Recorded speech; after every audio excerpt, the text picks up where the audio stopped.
Hi 666 number గురించి మీకు అర్థమైంది కదా. కంటిన్యూషన్గా ఈ వీడియో చేయడం జరుగుతుంది. అందరూ గమనించండి. ఈ నెంబర్ గురించి మీకు తెలియకపోతే దేవునితో మీరు కనెక్ట్ అవ్వడం మిస్ అయిపోతారు. మీరు ఎప్పుడైతే దేవునితో కనెక్ట్ అయ్యి మీరు మీ జీవితాల్లో దేవుని మిస్ అవ్వకుండా ఉంటారో ఖచ్చితంగా మీరు సేఫ్గా ఉంటారు. సో వీడియోని చివరి వరకు చూడండి, ఎవ్వరూ మిస్ అవ్వద్దు. Thank you. అయితే దేవుడు పర్ఫెక్ట్ నెంబర్ 7 అయితే 6 అనేది ఇన్కంప్లీట్ అనమాట, అసంపూర్ణం అనమాట. అయితే దేవుని స్థానంలో మనిషి తనను పెట్టుకోవడం. ఇప్పుడు ఆ రోలర్ యాంటీ క్రైస్ట్గా మన మధ్యకు రాబోతున్నాడు. లాస్ట్ స్టేజ్లో మన మధ్యకు వస్తాడు. నేనే దేవుణ్ణి నమ్మిస్తాడు. దేవునికి వ్యతిరేకంగా కార్యాలన్నీ జరిగిస్తూ నేనే రోలర్నే అని చెప్పి మన మధ్యన ఒక ముసుగుతో తిరుగుతూ ఉంటాడనమాట. తన పేరే బైబిల్ యాంటీ క్రైస్ట్ 666. అయితే ఇది కేవలం ఎప్పుడో జరుగుతుందని కాదు, మన మధ్యలో కూడా, ఫ్యూచర్లో కూడా, ప్రజెంట్లో కూడా జరగబోతున్న కొంతమంది ఇలానే నమ్మిస్తూ ఉంటారు.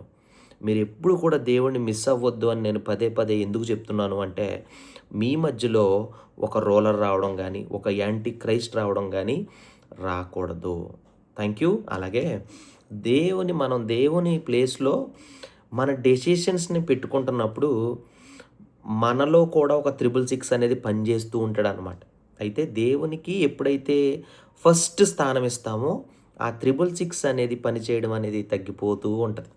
కానీ మనం ఏం చేస్తాం, మనుషులకి ఎక్కువ స్థానం ఇచ్చి దేవుణ్ణి చాలా లాస్ట్లో పెడుతూ ఉంటాం అనమాట. అందుకే ఈరోజు కాబట్టి జాగ్రత్త. ఈ నెంబర్ అంటే భయపడడం కాదు, అర్థం చేసుకోవాలి. దేవునితో జీవితం కనెక్ట్ అయితే మనం సేఫ్. అలాగే ఇలాంటి చాలా విషయాలు బైబిల్లో చాలా ఉన్నాయి. ఎందుకంటే దేవునితో సంబంధాన్ని ఎవరైతే కలిగి ఉంటారో ఈ 666 అనేది మీ ఆత్మలో పనిచేస్తూ ఉంటాడనమాట. అది చాలా డేంజర్ అనమాట. అందుకే దేవునితో సావాసం కలిగి ఉండాలి. ఆత్మకి, పరిశుద్ధాత్మకి స్థానం ఎక్కువ ఇవ్వాలి. ఈ 666 అనే నెంబర్ అసంపూర్ణం అనే నెంబర్ని మీరు ఎప్పుడూ కూడా భయపడడం కాదు, చాలా జాగ్రత్తగా ఉండాలి. అలాంటి రోలర్ రాబోతున్నాడు.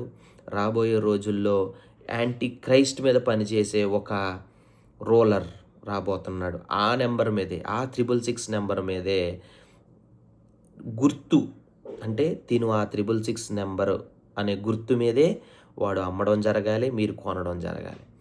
ఆ గుర్తు నీకు ఈరోజు జరగపోవచ్చు, కానీ నీ పిల్లలకి జాగ్రత్త పట్టాలి, నీ పిల్లలకి గుర్తు చేయాలి. Thank you.